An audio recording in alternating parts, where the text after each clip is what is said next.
Əziz xərçənglər, aprel ayında sizin karyera sektorunuzda eyni anda 4 planet qərarlaşacaq. Mars, Saturn, Neptun və Merkuri, hamısı ulduz falınızın eyni evindədir. Belə bir hadisə hər ay, hətta hər il baş vermir. 10-cu evdəki bu qədər enerji konsentrasiyası tək bir məna daşıyır. Məhz aprel ayında yaxın illərdəki peşəkar həyatınızın necə olacağının təməli qoyulur. Amma bu hələ hamısı deyil. 25 apreldə Uran, son 8 il ərzində sizin ünsiyyət dairənizi alt-üst edən planet, 11-ci evi tərk edir və 12-ci evə daxil olur. Ehtimal ki, indiyə qədər yaşamadığınız 7 illik dərin daxili transformasiyalar dövrü başlayır. Bu iki ən güclü astroloji proses, karyera sıçrayışı və daxili dəyişiklik arasında çox incə bir xətt keçir. 13-də atılan tək bir yanlış addım sizə real bir fürsət bahasına başa gələ bilər. 20-sində verilən tək bir doğru qərar isə heç təsəvvür etmədiyiniz qapıları aça bilər. İndi biz aprelin hər bir astroloji əhəmiyyətli gününü ətraflı nəzərdən keçirəcəyik, lakin əvvəlcə bu proqnozu bəyənməklə like, dəstəkləyin və şərhlərdə qabarma sözünü yazın. Xərçəng, su bürcüdür və sizin əsas gücünüz ondadır ki, enerjinin hərəkətini hamıdan əvvəl hiss edirsiniz. Sanki qabarma dalğasının enerjisini o, sahilə çatmamışdan əvvəl tutursunuz. Bu sözü yazmaqla siz daxili antenanızı aprelin tezliyinə, onun imkanlarına, ipucularına və ritminə kökləyirsiniz. Beləliklə, 1 aprel tarixində Səma Tərəzi bürcünün 12 dərəcəsində bütöv ayı yandırır və o, tam olaraq sizin 4-cü evinizə düşür. Astrologiyada 4-cü ev sizin əsasınız, təməlinizdir. O, ən geniş mənada evdən məsuldur. Mənzil, ailə, kökləriniz, güc toplamaq üçün qayıtdığınız daxili məkan üçün. Bütöv ay həmişə təxminən 6 ay əvvəl, keçən payız tərəzdəki təzə aydan başlayan hansısa prosesin kulminasiyası, yekunudur. Sizin vəziyyətinizdə söhbət ev və ailə işlərindən gedir. Son aylarda sakitcə yetişən nə isə indi üzə çıxır və diqqət tələb edir. Bu, tamamilə konkret məişət dəyişiklikləri ola bilər, köçmək qərarı, təmirin başa çatması, mənzil şəraitinin yenidən nəzərdən keçirilməsi. Ya da bəlkə söhbət daha incə məqamlardan gedəcək, valideynlərlə, həyat yoldaşı ilə, yaxın dairədən biri ilə münasibətlərdəki emosional yekun haqqında. Tərəzi, tarazlıq və ədalət bürcüdür və bu bürcdəki bütöv ay qaçılmaz olaraq sual doğurur. Ailə münasibətləriniz balanslıdırmı? Kim daha çox qoyur, kim daha azalır, nisbət harada pozulub? Xərçənglər üçün bu sual xüsusilə həssasdır, çünki siz təbiətən verməyə, qayğı göstərməyə, himayə etməyə, dəstəkləməyə meyillisiniz və çox vaxt bunu qarşılığında aldığınızdan daha çox edirsiniz. Bütöv ay məhz bu disbalansı çox aydın şəkildə işıqlandıra bilər. Nə etməli? Ailədə baş verənlərin real mənzərəsini görməyə özünüzə icazə verin, hətta bu narahat olsa belə. Əgər emosiyalar sizi aşırsa, bütöv ayda onlar çox intensiv ola bilər. Ciddi addımlar atmazdan əvvəl ən azı bir sutka fasilə verin. Nə etməməli? Emosional partlayış dalğasında ayrılıq və ya köçmək barədə qərarlar verməyin. Özünüzə soymaq üçün vaxt verin. Ayın biri evdə qayda yaratmaq üçün həm hərfi, həm də rəmzi mənada çox uyğundur.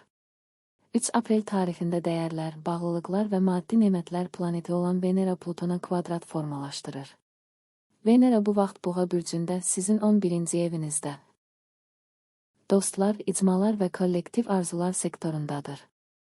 Pluton isə Dolça bürcündə sizin 8-ci evinizdə dərin transformasiyalar, birgə resurslar, özgə pulları, kreditlər, miras, maliyyənizin və emosiyalarınızın başqa insanlarla iç-içə olduğu hər şeyin evində yerləşir. Kvadrat, həmişə gərginlik, çağırış, şuurlu seçim edilməli olan nöqtədir. Praktikada bu belə görünə bilər, tanışlardan və ya dostlardan biri maliyyə yardımı istəyərək sizi çətin vəziyyətə salacaq. Ya da siz qəfildən hiss edəcəksiniz ki, aid olduğunuz hansısa icmada və ya qrupda gizli oyunlar, manipulyasiyalar, nüfuz uğrunda mübarizə, səsləndirilməyən iddialar baş verir. Buna göz yummayın, belə siqnallar boş yerə yaranmır. Pluton səthə yalnız çoxdan aydınlaşdırılmağa ehtiyacı olan şeyləri çıxarır. Özünüzə sual verin, münasibətlərimdə harada çox verirəm?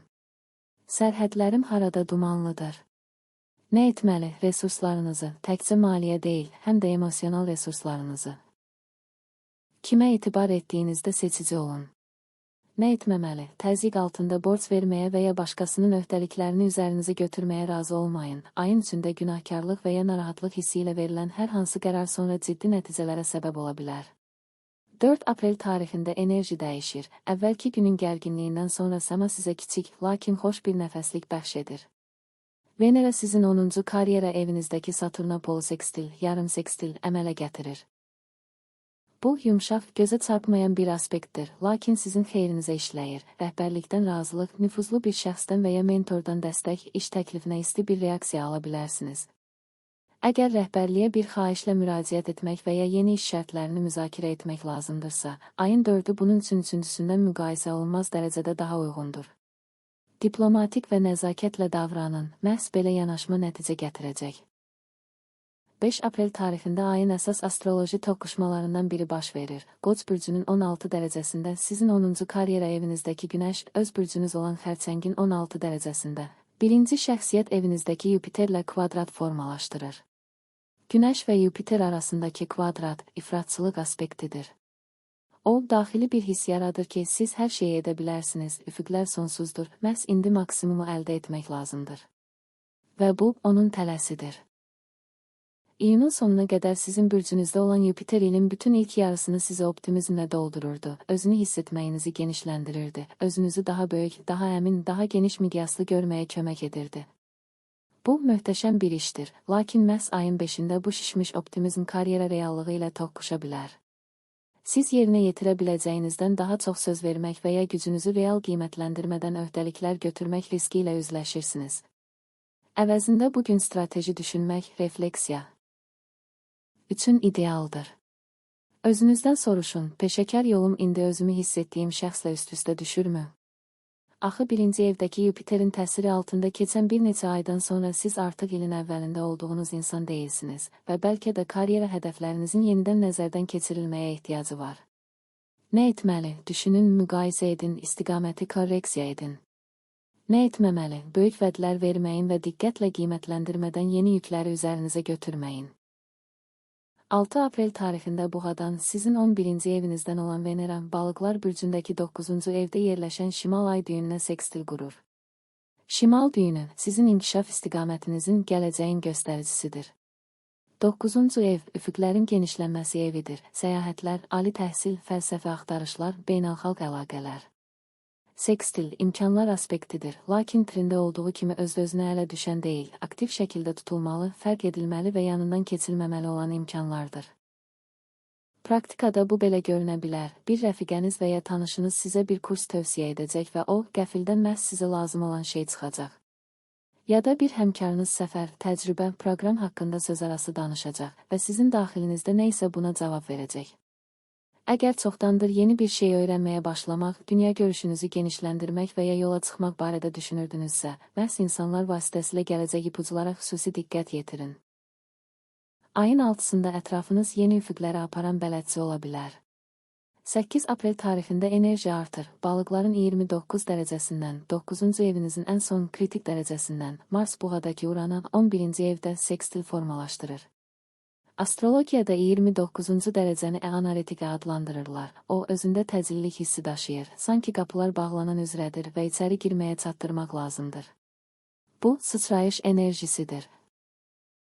Gözlənilməz bir ideya vasitəsilə, başqa mühitdən olan bir insanla təmas vasitəsilə, qeyri-adi mənbədən gələn informasiya vasitəsilə, siz tamamilə yeni bir şeyə təkan ala bilərsiniz. Gözəl bir bağlılığa diqqət yetirin. Ayın 6-sında bir dost vasitəsilə sizə ipucu gəlir, 8-də isə hərəkət üçün konkret impuls. Bu iki gün bir zəncirin iki halqası kimi cüt işləyir və əgər diqqətli olsanız, bir hadisənin digərinə necə keçdiyini görəcəksiniz. Nə etməli? Qeyri-standart təkliflərə maksimum açıq olun, hətta onlar vərdiş edilməmiş və ya riskli görünsə belə. Nə etməməli? Təsadüfiyə üst-üstə düşmələri rədd etməyin. Ayın 8-də təsadüflər olmur. 9 aprel tarixində Mars ən vacib keçidi həyata keçirir. O, Qoç bürcünə, öz doğma bürcünə, bu planetin özünü tamamilə öz ünsüründə hiss etdiyi yeganə yerə daxil olur. Astrologlar buna əməskənə orbitel deyirlər.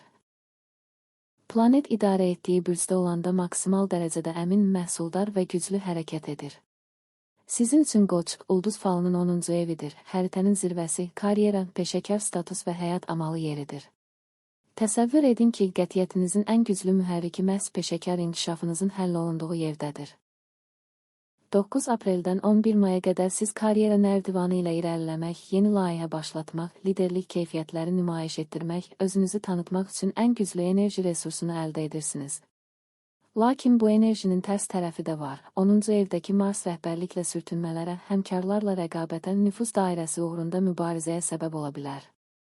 Bütün bu dövr üçün əsas qayda, Mars enerjisini münasibətləri aydınlaşdırmağa deyil, konkret məqsədlərə yönəltməkdir.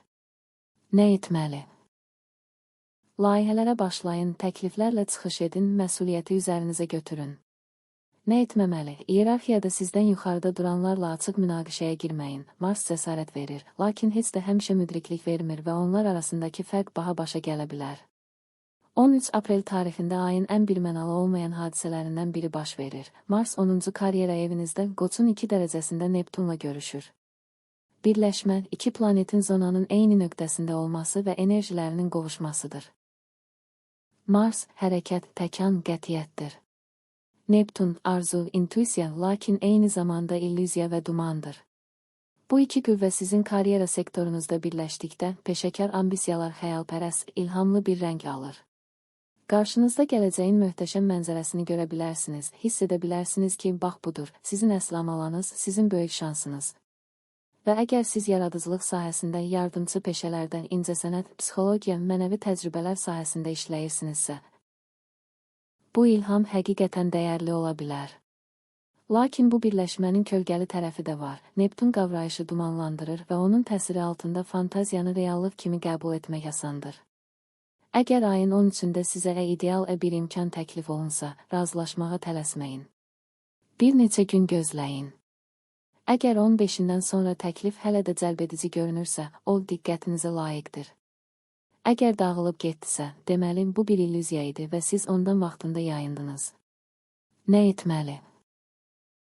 Arzulayın, ilhamlanın, ideyalar toplayın. Nə etməməli? Kontraktlar imzalamayın, vədlərə sözlə inanmayın və karyera qərarlarını yalnız emosiyalarla verməyin. Amma 13-ü təkcə ehtiyatlılıq haqqında deyil.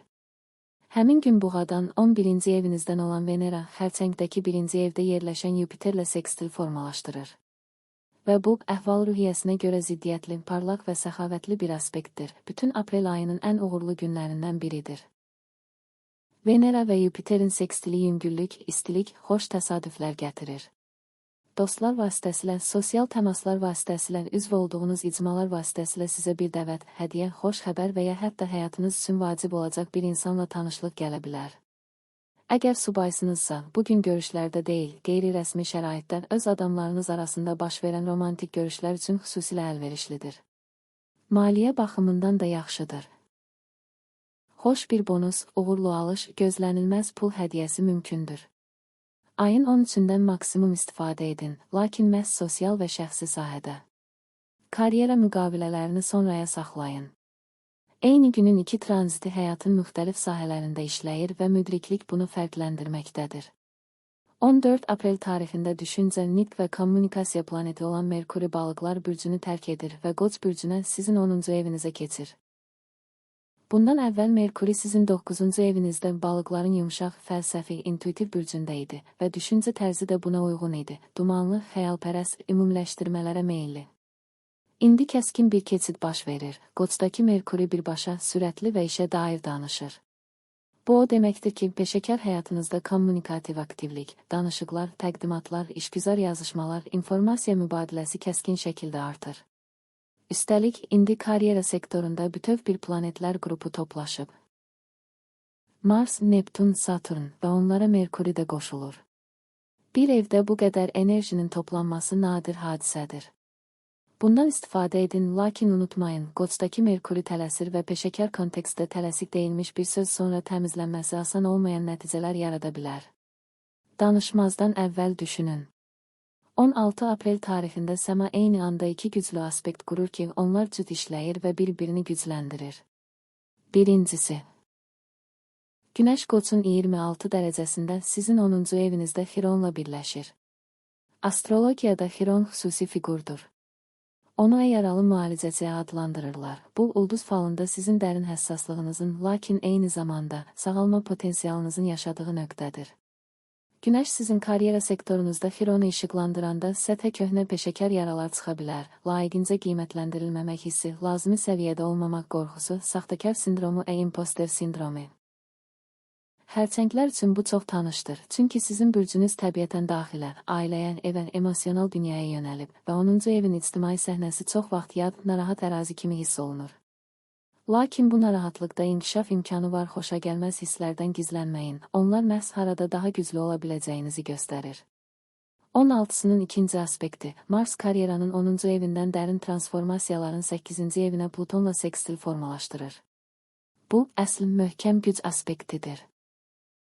Əgər çoxdandır iş formatını dəyişmək, yeni peşəkar səviyyəyə çıxmaq, cəsarət və qətiyyət tələb edən bir şeyə başlamaq istəyirdinizsə, ayın 16-sı sizə bunun üçün həm enerji, həm də dərinlik verir. Diqqət yetirin ki, günün iki aspekti bir-birini necə tamamlayır. Xiron həssaslığı üzə çıxarır, Marsla Pluton isə onu dayaq nöqtəsinə çevirmək üçün resurs verir. Bugün qətiyyətli peşəkar addımlar üçün əlverişlidir. Bir şərtlə ki, onlar impulsiv deyil, yetişmiş və dərk edilmiş olsunlar. 17 aprel tarixində Qoçun 27 dərəcəsində təzə ay baş verir və o tam olaraq sizin 10-cu karyera və status evinizdə alovlanır. Bu, bütün ayın ən vacib hadisələrindən biridir. Əgər ayın birindəki bütöv ay ev sahəsində köhnə dövrü bağlayırdısa, indi təzə ay peşəkar sahədə tamamilə yeni bir fəsil açır. Təzə ay, həmişə əkin, başlanğıc, növbəti 6 ay üçün niyyətlərinizi formalaşdırdığınız andır. 10-cu evdəki təzə ay sual verir, payıza qədər karyerada nə yaratmaq istəyirsiniz? Hansı mövqeni tutmaq? Hansı nəticəni əldə etmək? Cavablarınızı yazın, sadəcə onlar haqqında düşünməyin, kağız üzərində və ya qeydlərdə qeyd edin. Ayın 17-sindəki niyyətləriniz xüsusi gücə malikdir, çünki bu təzə ay nadir bir birləşmə ilə qidalanır. Yaxınlıqda, Qoçda ambisiya alovu verən öz məskənindəki Mars, İntizam və struktur verən Saturn və arzu ilə baxış bucağı verən Neptun yerləşir. Bir yerdə bu qədər enerji buketi, geniş düşünmək və azla kifayətlənməmək üçün bir dəvətdir. 19 aprel ayın ən çətin günlərindən biri gəlir. Mars Qoçun 7 dərəcəsində, sizin 10-cu evinizdə Saturnla birləşir. Cəmi 2 gün əvvəl siz təzə ayda niyyətlər qoymuşdunuz, indi isə reallıqla ilk sınaq gəlir. Mars qazdır, Saturn əyləcdir. Onlar eyni nöqtədə olanda belə bir hiss yaranır ki, siz həm irəli atılmaq istəyirsiniz, həm də sürəti azaltmağa məcbur olunursunuz. Bu, çox konkret şəkildə təzahür edə bilər. Rəhbərlik sərt çərçivələr qoyur, bürokratiya layihənin irəliləməsini ləngidir, həmkarlar maneələr yaradır, siz isə fiziki olaraq yorğunluq və həddindən artıq yük hiss edirsiniz. Bununla savaşmayın, Saturnun qoyduğu çərçivələr daxilində işləyin. O, sizi bədxahlıqdan bloklamır, o, planlarınızın möhkəmliyini yoxlayır. Bu sınağa dözən hər şey yalnız daha da güclənəcək. Nə etməli? Məqsədləri strukturlaşdırın, addım-addım plan qurun, səbir nümayiş etdirin. Nə etməməli? Birbaşa hücuma keçməyin, nüfuzlu şəxslərlə münaqişəyə girməyin, rəsmiyyətlərə laqeyd yanaşmayın. Bədəninizin qayğısına ayrıca qalın. Marsın Saturnla birləşməsi fiziki gərginlik, kürəkdə, oynaqlarda ağrı, ümumi yorğunluq verə bilər. Ayın 19-u, fədakarlıq günü deyil, öz qayğına qalmaq günüdür. Həmin gün Günəş Buğa bürcünə keçir və sizin 11-ci evinizi, dostlar, icmalar və kollektiv layihələr sektorunu aktivləşdirir. Bu, rəmzi bir keçiddir. Günəş Qoçda olduğu müddətdə saxlanılan karyera fokusu sosial həyata doğru sürüşməyə başlayır. 19 apreldən 20 maya qədər Günəş işığı ətrafınıza yönəlib. Bu, daha aktiv ünsiyyət qurmaq, birgə təşəbbüslərdə iştirak etmək, icmalarda dəstək axtarmaq lazım olan dövrdür. Məhz insanlar vasitəsilə, onların ideyaları, resursları, əlaqələri vasitəsilə sizə təzə ayda qoyulan karyera niyyətlərini reallaşdırmağa kömək edəcək imkanlar gələ bilər. 20 aprel tarixində aprel karyera xətti öz kulminasiyasına çatır. Merkuri ardıcıl olaraq əvvəlcə Saturnla, sonra isə Marsla birləşir. Hamısı Qoçda, hamısı sizin 10-cu evinizdə. Peşəkar sektorun bir nöqtəsində 3 planetin görüşməsi, müstəsna bir hadisədir. Merkuri, sizin sözləriniz, fikirləriniz, sənədlərinizdir. Saturn, öhdəliklər, struktur, imza ilə təsdiqlənən hər şeydir. Mars, qətiyyətli hərəkət, söhbətləri reallığa çevirən son təkandır. Əgər karyeranızdan asılı olan danışıqlar aparmaq, müqavilə şərtlərini müzakirə etmək, layihəni rəhbərliyə təqdim etmək, öz şərtlərinizi səsləndirmək lazımdırsa, ayın 20-si bunun üçün yaradılıb. Bugün deyilən hər bir söz bünövrəyə bir daş kimi düşür. Lakin məhz buna görə də onları xüsusi diqqətlə ölçüb biçin.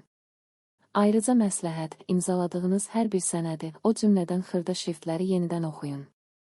Belə enerji sıxlığında detallardakı səhv çox baha başa gələ bilər.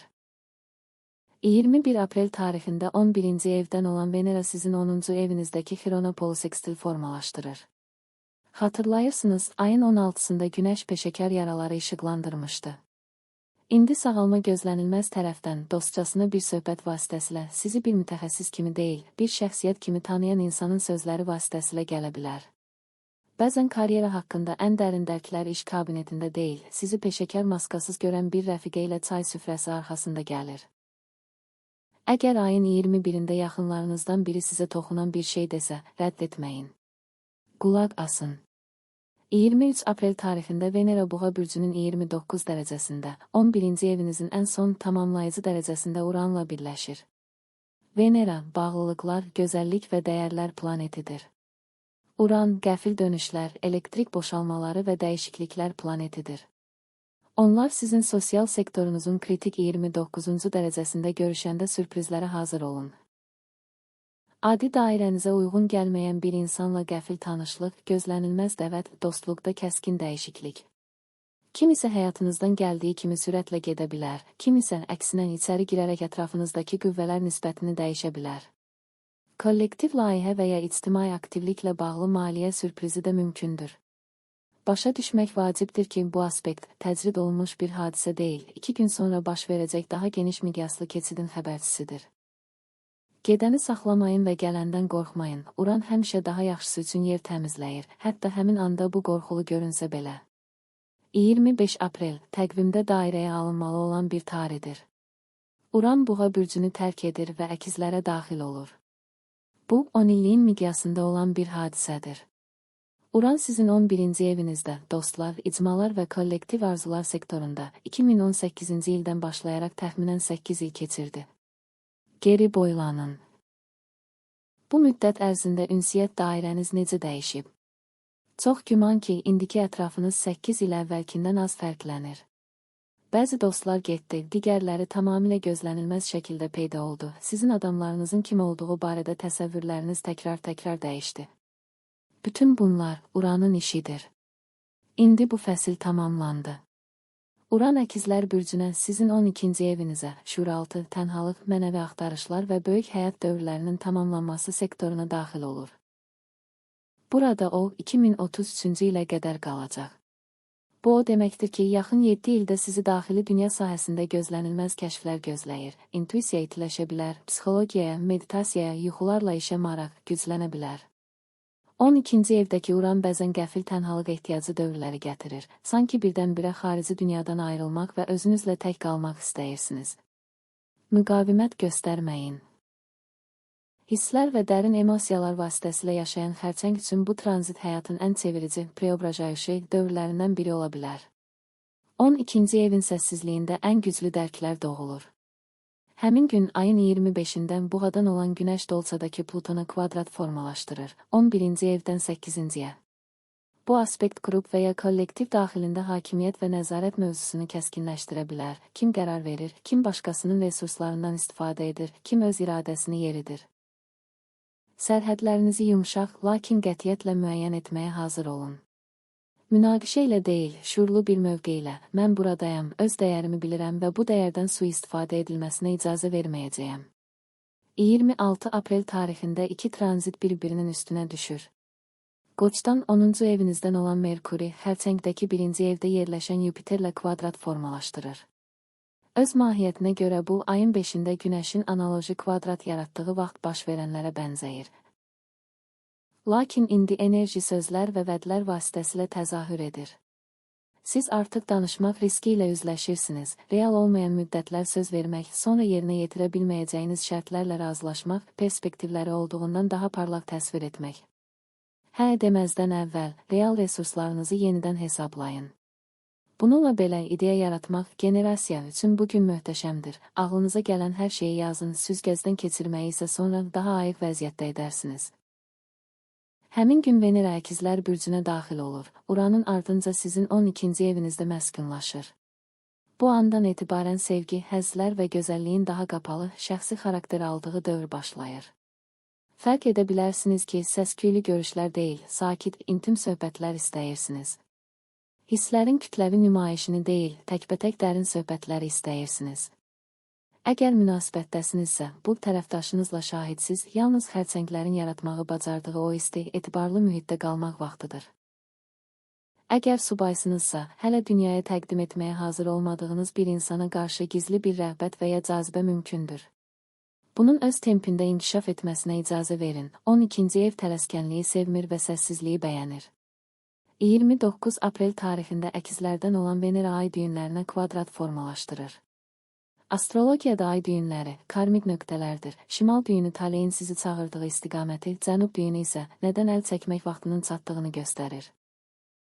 Veneranın bu oxa kvadratı sizin 12-ci, 9-cu və 3-cü evlərinizə toxunur və daxili parçalanma hissi yarada bilər. Həzz gətirən şeylə gələcəyin çağırdığı yer sanki sizi müxtəlif tərəflərə çəkir. Bunu elə indicə həll etməyə çalışmayın. Bu tranzit dərhal cavab tələb etmir, o sual verir. Sizin üçün həqiqətən nə vacibdir?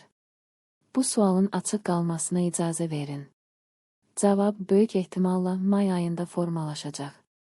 İndi isə gəlin hər şeyi bir yerə toplayaq. Ayın əsas mövzusu karyeradır. 10-cu eviniz hərfi mənada planetlərlə doludur. Mars, Saturn, Neptun, Merkuri, hamısı aprel ərzində bu zonadan keçir və hər biri öz enerjisini gətirir. Bir sektorda bu qədər planetin olması nadir hadisədir və o aydın şəkildə deyir, məhz indi peşəkar gələcəyinizin təməli qoyulur. Əsas imkanlar pəncərəsi 16 apreldən 20 maya qədərdir. Təzə ay, bir sıra birləşmələr və Plutonla güc aspekti karyera startı üçün ən güclü impuls yaradır. Bu günləri layihələrin işə salınması, vacib danışıqlar, özünüz haqqında cəsarətli bəyanatlar üçün istifadə edin. Ehtiyatlılıq zonaları 13-cü gün Marsın Neptunla birləşməsi peşəkar məsələlərdə qavrayışı dumanlandıra bildiyi vaxt və 26-cı gün Merkurinin Yupiterlə kvadratı ifrat vədlərə sövq etdiyi vaxtdır. Bu günlərdə fasilə verin, yenidən yoxlayın və tələsməyin. Münasibətlərdə və sosial həyatda dönüş nöqtələri 23-cüsü Veneranın Uranla birləşməsi və 25-ci Uranın əkizlərə keçididir. Dostluq əlaqələrində gözlənilməz dönüşlərə və 7 illik yeni daxili iş dövrünün başlanğıcına hazır olun.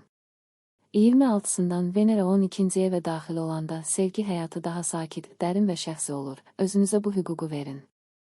Maliyyə baxımından ayının içində ehtiyatlı olun. Veneranın Plutonla kvadratı emosiyalar fonunda qeyri-sağlam pul qərarlarına sövq edə bilər.